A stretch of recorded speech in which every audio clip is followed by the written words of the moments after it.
Hello students, welcome to magnetics. बेटा आज हम करेंगे क्लास सिक्स्थ साइंस का एनसीईआरटी का chapter 2 and that is sorting materials into groups. So what is the meaning of sorting? Sorting का मतलब होता है to put things into groups and places according to their type. ठीक है, चीज़ों को उनके टाइप के अकॉर्डिंग उनके ग्रुप्स में रखना, उसको बोलते हैं sorting. So let's see the chapter. We see many materials around us like chair, table, clothes, toys, milk, water, sand, utensils, books and many more things related to our daily life, है ना। हमारी life से जुड़ी हुई बहुत सारी चीज़ें हम देखते हैं अपने आसपास, जैसे चेयर है, टेबल है, कपड़े हैं, टॉयज है, मिल्क, वाटर, ये सारी चीज़ें हमें डेली चाहिए होती है और हम अपने आसपास बहुत सारी चीज़ों को देखते हैं।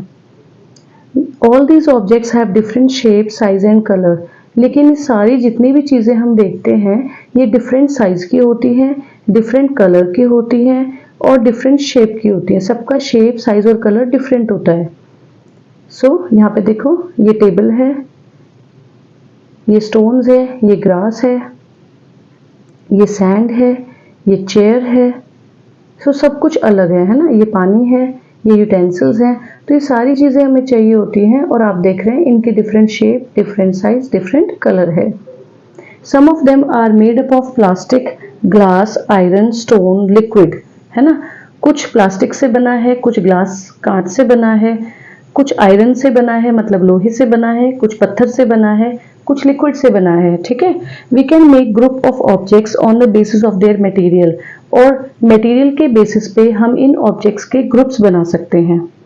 We also found that objects around us are made up of different materials also, और जितने भी ऑब्जेक्ट्स हैं हमारे आसपास वो डिफरेंट मटेरियल से बने हैं। नाउ अब हम देखेंगे प्रॉपर्टीज ऑफ मटेरियल्स। मटेरियल्स की क्या क्या प्रॉपर्टीज होती हैं वो देखेंगे।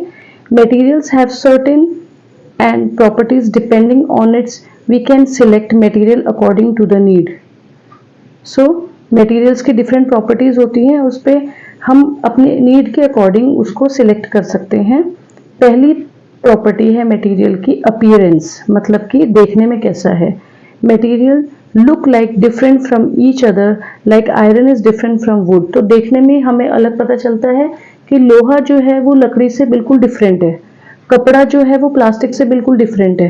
तो देखने से ही हमें चीज़ें जो है वो अलग अलग पता चल जाती हैं।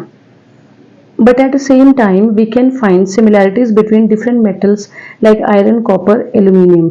लेकिन अगर हम मेटल्स की बात करते हैं जैसे आयरन, कॉपर, एल्यूमिनियम, तो इसमें हमें कुछ सिमिलैरिटीज भी मिलती हैं, कुछ सिमिलैरिटीज मिलती हैं। So we can say that materials have lustre. तो हम ये कह सकते हैं इस पे बेस्ड होके अपीयरेंस पे कि मटेरियल्स जो होते हैं उनमें लस्टर होता है, मतलब शाइन होता है। Example iron, copper, gold and aluminium. Hardness, when we press some materials we find that some are hard. अब दूसरा इसका प्रॉपर्टी है मटेरियल का हार्डनेस, मतलब कितना ठोस है वो।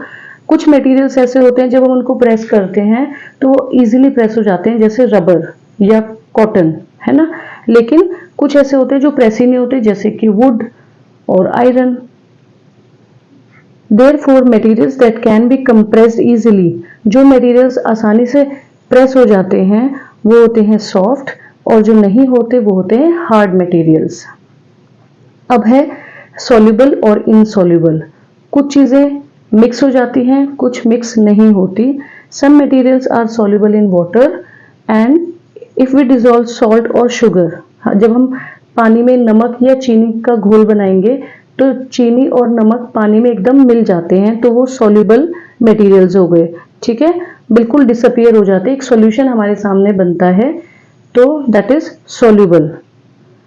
अब अगर हम पानी में आयरन के पीसेस, सैंड या वुड को हम मिलाए तो क्या वो मिल जाएगा? वो नहीं मिलेगा, तो वो होगा इनसॉल्युबल। इनसॉल्युबल मटेरियल्स बोलेंगे हम उन्हें। Liquids completely mixed with water except oil. जितने भी लिक्विड्स हैं, जब हम जैसे दूध को पानी में मिलाएंगे, ठीक है, या रूह अफ़ज़ा है उसको हम पानी में मिलाएंगे, तो ये सारी जितने भी लिक्विड हैं जब हम पानी में मिलाते हैं तो मिल जाते हैं, लेकिन ऑयल कभी पानी में नहीं मिलता, वो एक लेयर बना देता है पानी के ऊपर। Some gases are soluble in water, कुछ गैसेस भी पानी में मिल जाती हैं, जैसे ऑक्सीजन। अगर ऑक्सीजन पानी में ना मिली हो तो जितने भी एक्वेटिक प्लांट्स और एनिमल्स हैं उनको ऑक्सीजन नहीं मिलेगी, वहाँ पे सर्वाइव नहीं कर सकते। So oxygen gas dissolved in water is very important for survival of animals and plants that live in water। जो नीचे पानी में जितने भी एक्वेटिक प्लांट्स और एनिमल्स रहते हैं वो पानी में डिजोल्व ऑक्सीजन को यूज करते हैं अपने सर्वाइवल के लिए। ऑब्जेक्ट्स में फ्लोट और सिंक इन वाटर। अब कुछ ऑब्जेक्ट्स पानी में फ्लोट करते हैं, कुछ सिंक हो जाते हैं, मतलब कुछ उसमें तैरते हैं और कुछ उसमें डूब जाते हैं। Log of wood, paper boat, leaves, ये फ्लोट करेंगे और जो डूब जाएंगे वो कौन से हैं? Iron nail, stone, sand. अब है ट्रांसपेरेंसी, मतलब पारदर्शिता। दो सब्सटेंसेस और materials through which things can be seen are called transparent materials. वो मटेरियल जिनसे हम आर पार देख सकते हैं उनको ट्रांसपेरेंट मटेरियल्स बोलते हैं, जैसे water, air and glass.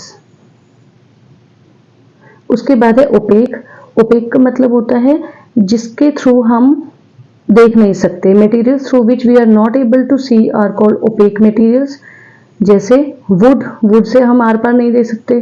Concrete, cardboard, ये सारी वो चीजें हैं जिनसे हम आर पार नहीं देख सकते। ट्रांसलूसेंट, ट्रांसलूसेंट वो मटेरियल्स होते हैं जिसके आर पार तो हम देख सकते हैं लेकिन क्लियर नहीं दिखता। Materials through which objects can be seen but not clear are called translucent materials। Example, plastic, butter paper, sunglasses। Thank you।